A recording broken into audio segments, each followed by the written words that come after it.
let it bang, bang.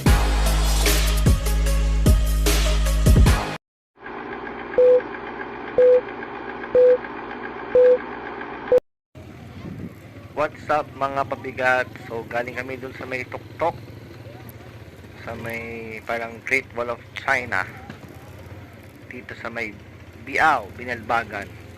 So pagbaba namin, nakita namin tong spring resort na to. Ang pangalan ay Nasanagan. So check natin yung lugar. So papasok siguro mga 4 to 5 minutes. Medyo mabagal kasi makikita nyo naman yung daan is rough road and malaki yung mga bato. So daan-daan lang tayo. Siyempre hindi lasbag yung motor natin, pero siyempre kayang-kaya ni Malaya yan. So itong resort na to is, ang may-ari ay isang prominent family dito sa Negros Occidental.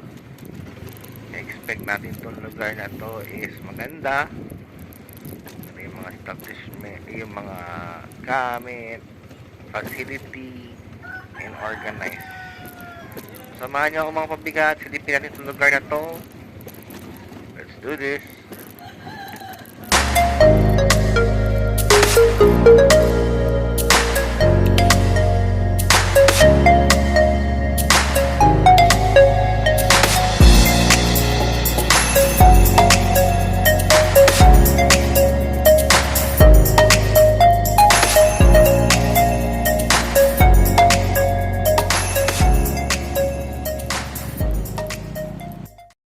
So, ayun mga pabigat, nandito tayo ngayon sa entrance na. Makikita niyo entrance fee, pool rates, cottages rates, table, and parking fee. Sa parking, walang problema kasi sobrang lawak ng space nila. Kahit mag-park kayo ng trucks doon, kasyang-kasya. So, makikita niyo naman dito, sobrang daming puno. Sobrang nature talaga.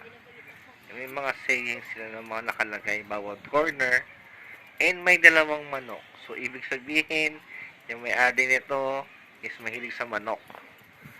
So ano pang hinihintay nyo mga pabigat? Dalhin yung mga kaibigan nyo, pamilya nyo. Punta kayo sa mga bagong destination dito sa Negros Occidental. Sobrang dami pa. So enjoy nyo summer and stay healthy. Enjoy watching!